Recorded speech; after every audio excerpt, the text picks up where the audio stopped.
Pretty much. If you got nobles and you picked up the guild chest in Black Mage Village, by all means, leave the feather boots on. They're not really worth that much. You shouldn't need the extra money. If you didn't get nobles and you picked up the chest, I'd just take them anyway, just to make sure, because you can be a little bit skint here.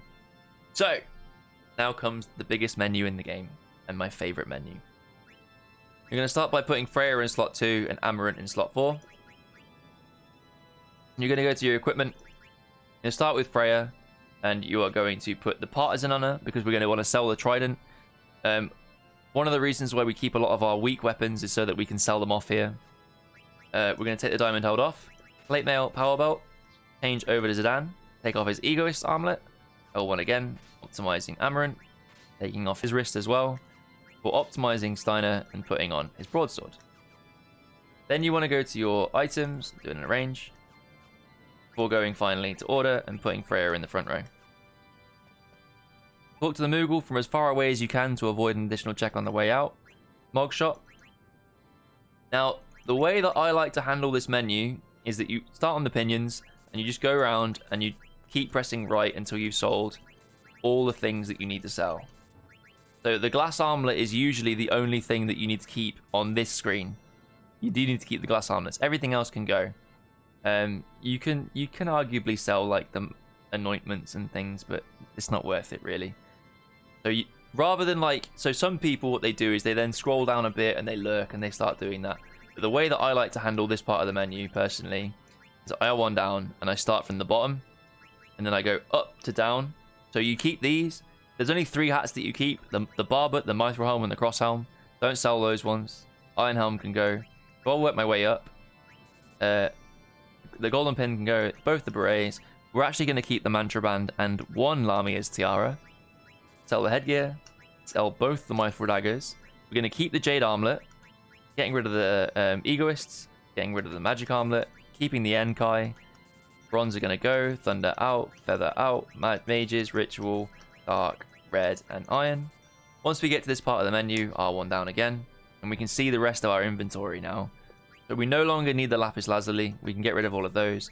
The only gemstone that we need from this point on is going to be our diamond. The garnet can go. We can get rid of these coral rings, keeping the rebirth ring, obviously. If you haven't got rebirth, this will be the maiden's prayer, so leave that there. Feather boots out. All of these can go. And you just want to I like to work my way around because it gives me plenty of opportunity to see what I'm doing in advance. Make sure you keep the power belt. That's really powerful. Getting rid of the promised ring. Both the scarves are going to go. I'm going to get rid of these gems, finally. You don't really have much left in your inventory when you're done. These are all the things that you need left for the end game. Then you'll actually need to go into the buy. R1 down once. Grab an Avenger. Up to the Holy Lance. Up one more time to get a Defender. R1 twice. Platin Armor. Minerva's Plate. Go down to Phoenix Downs. I like to buy these first. Get 21. You want to make sure that you've got at least 30. So if you've got less than 10 when you're doing this, maybe buy 25 or something like that, because you need to make sure that you're getting enough high potions too. It looks like we're going to have plenty. Yeah, we got loads. All right, we're good. We're good. You should be scripted in to buy 21 Phoenix Downs and 41 high potions based on the route. Obviously, that is going to vary somewhat a little bit. We have a little bit extra money because I picked up the black belt earlier and things like that. Cool. Sorted our buy menu. We're going to go to equip. We're going to start with Zidane. This is the fun bit. We're going to go optimize, optimize, optimize, optimize. As long as you go from top to bottom, the optimizers are all easy. And then we're going to put glass armlets on Amarant and Zidane. The reason why we're putting these on is because glass armlets allow us to resist water attacks. That's going to be really good for Nova Dragon. Both of these two have coronets, which allows them to absorb wind. And then we're going to go finally onto Freya. She's going to get a Lamia's tiara because that resists wind. And diamond gloves nullify water. So you can see here that we're building wind and water resistance through our armor. And hopefully she should have the rebirth ring on. Make sure she does. Steiner should have the ribbon on as well. These will be on your notes. Ribbon absorbs wind and water, which gives Steiner a really good chance to stay alive during the Nova Dragon fight as well. Finally, we're going to go to the abilities. Freya, we start by going R1 twice. You can take level up and ability up off.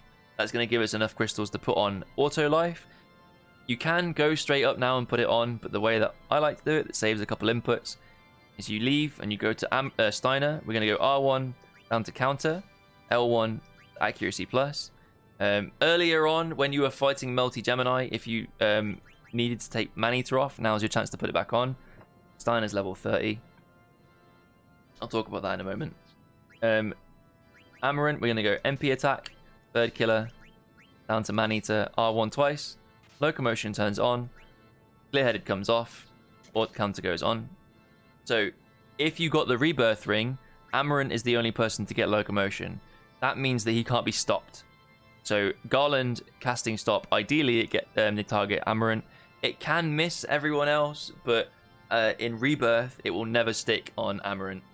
In rebirthless, we actually put the crystals on Freya rather than auto life.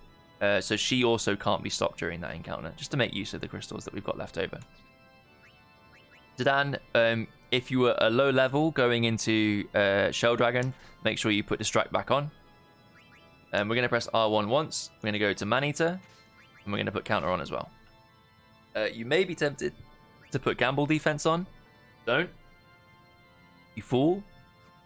And then finally, if you didn't put Auto Life on Freya, switching round now means that you start at the top of their menu, so your cursor will start at the top, and you don't have to manually select it. It's just there. And that's that. It's a long menu, and I would highly recommend practicing it. Again, I can provide you guys with some save states and things like that in order to practice them with all the correct gear and whatnot. So the issue that we had with Steiner, that I'm going to talk about really briefly, is that maybe you noticed that we killed 2 double Drakans while we were in Desert Palace. Well, I forgot to check, but 2 double Drakans are going to be too much experience. So when we get out of Ibsen's castle, the note says that if Steiner gained around 4,300 experience in Desert Palace, don't put the Iron Helm and level up on him. I forgot to check for that. So Drakans are worth 5,000 each, just over 5,000 each, 5.6k each. We actually killed 4 of them, but if you split them 4 ways, essentially everyone in that party got 1 Drakan's worth of experience each, because 4 of them went down, and there's 4 party members. So Steiner actually gained 5,675 experience from Desert Palace. It put him above the range, and we've accidentally pushed him into level 30 range. The issue that this has is that he is now susceptible to level 5 death. That's really bad. Hopefully it doesn't become a problem. We can keep going anyway. On this screen here in particular, if you walk for the end of it, you skip an encounter check for some reason. Don't know why, but you do. As for this screen, there is a small puzzle when you activate this switch. You have 30 seconds to get out. You want to kind of get nestled in here, wait for it to shift, and then sort of like... Oops, I was doing that slow just to show you guys. I'll do it quickly, and then you can kind of see what I'm doing. You want to sort of like nestle in between these first 2 torches to the left, and then sort of like bump along these ones to make sure you don't scrape along the right. If that makes sense. It might take a little bit of practice. I remember messing this up quite a lot when I first started playing. But this path is the easiest way to do it. You can't get encounters on that screen unless you bump into those lights. On this next screen, we're going to use a lift, and we're going to set it to 4. It starts on 1. You can press either up or down 3 times. It's up to you. And then you can leave. Just hold left, up left. Just jump onto the elevator here. You have to mash to get on. And then just follow the path round all the way up.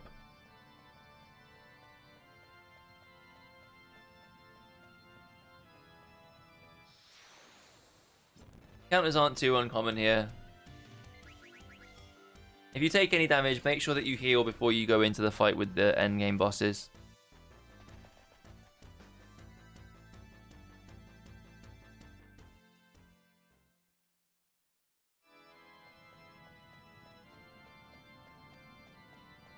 In this one, you actually need to mash to get onto the platform, so keep pressing buttons.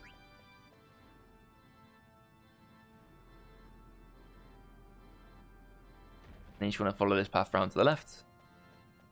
interact with this killer at the end. Oh, Shell Dragon. Whatever you do, do not basic attack Shell Dragons. They will counter your attacks with charge. It can do a lot of damage to your party. Never try to attempt to kill these to fix your experience. Honestly, if you get like messed up levels like we've done, your best bet is just to play the fights, man. Just don't get level 5 deft. Play around it, anticipate it, etc.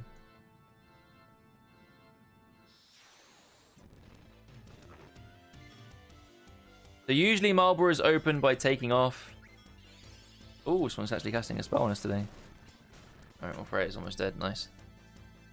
Encounters aren't incredibly rare around common around here, so 3 is actually pretty bad.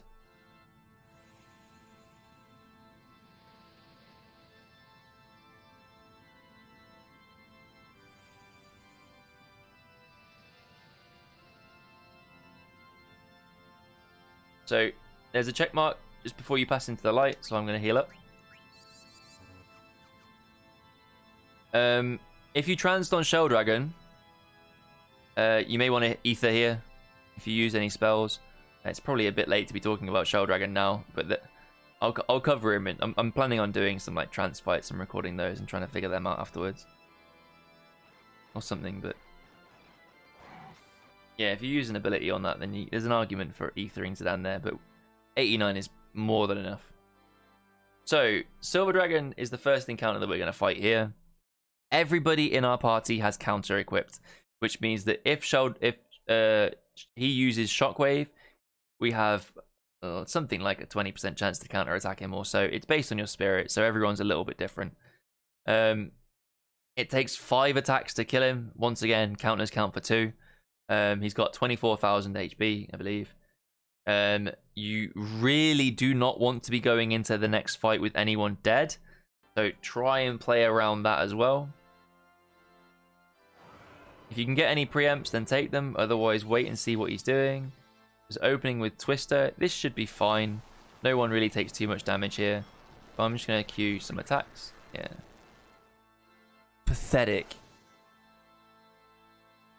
So as long as we don't crit, we're going to need one more attack to finish him. In this sequence, it's worth noting that Amarant attacks the fastest, but cannot crit. Freya attacks the slowest and deals one of the most damage. Zidane will usually have the least MP, so gets the least amount of strong attacks off. And Steiner is kind of a mid-range quick attacker, can crit, but deals lower damage, sort of thing. So right then I chose to finish the fight with Amarant because he's fastest, and I didn't need any more criticals. You are looking to gain AP on Steiner here. If he does stay dead, and Freya as well, if both of them die, or either of them die, the backup for their AP is on Nova Dragon. And then once again, their backup AP is just the rest of Disc 4. So you kind of have to play around those things. But it's uncommon that characters should be dead for Nova Dragon in this route. Try and get a preemptive. No such luck. So if someone gets stopped here, I'm going to use a remedy to cure that. And I'm also going to hold ATB while I'm doing it, so that I can then re-queue, or I can queue if I hadn't already done Zidane's attack, so he'd be able to get a turn in here. Now I'm pretty bad at these fights and I don't actually count damage, but it's about 8 attacks. He has 38,000 HP, but you have to use an equal part number of attacks between Freya, Zidane, Steiner, and Amarant, because Steiner and Amarant deal a little bit less damage overall. They deal between 4 and 5, and then Freya and Zidane deal between 5 and 6. And those numbers do make a difference sometimes. So we are 7 attacks in, I believe. So as long as no one goes down here, nice. So we can just queue some swings. Just die. There we go. Finally, we have Kuja coming up. Once again, you do not want anyone to die or be dead going into Kuja. If someone goes down, you want to pick them up before you end the fight, obviously. Kuja has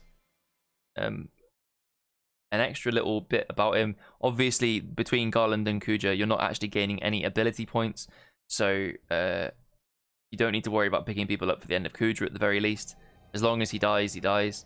If you get any preemptive strikes on Kuja, then wait until he does his turn. Well, okay, so what you can do against Kuja is you can cast Luna. But you don't want to cast Luna if anybody dies. The reason why is because you don't actually save any time. In fact, you lose time because it takes so long to cast Luna. That you're not saving any time based on the amount of time that you spend in the combat.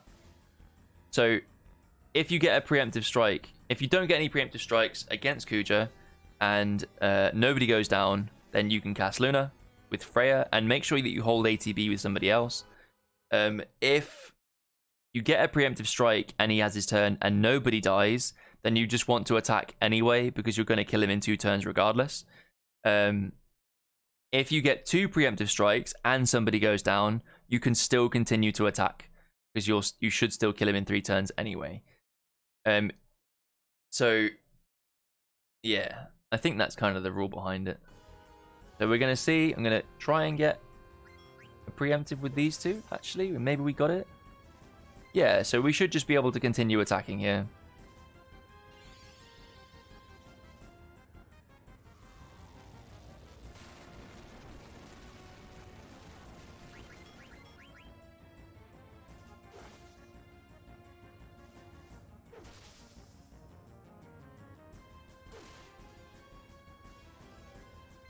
I think if you get 1 preemptive strike and nobody goes down, you can finish the fight, but yeah, this should be lethal between these 2. Oh, he's not dead. Okay, I guess we low rolled. It's okay, we've got lethal anyway. I bet he's got like 100 HP or something. So ultimately, at the start of that fight, when you go in, if you get no preempts and he doesn't kill anyone, then you can cast Luna with Freya, but make sure that you're holding 8. Let all of your characters get all their ATB during Kuja's turn. When and if no one dies, go on to Freya in her dragon abilities. R1, I think it's straight away the first ability on R1. Cast Luna and then hold ATB with someone else. The reason why you have to do this and don't queue any other abilities or spells or attacks or whatever is because their turns will become locked in once they become enraged by Luna. If you queue anybody and they are then inflicted by Luna's enrage, they will actually lose their turn completely. Don't do that. Just wait for the turn to go through, and it will queue everyone else for you, and then you can't lose the fight because he will die next turn regardless. I'm actually tempted to count the damage on that fight a moment ago because I'm pretty sure I want to see how close we were to killing. I thought we should have killed those two preemptive strikes. I guess not. These are one of the fights that I've never really practiced that much, and I would suggest taking what I'm saying in these encounters in particular with a little bit of grain of salt and do a little bit of your own practicing against them. They're pretty hard to lose. You have a hard time losing against these guys on the Petro route. They can still get you if you don't pick people up in the right time and all that sort of stuff. So don't take the piss. But optimizing these fights can be quite challenging.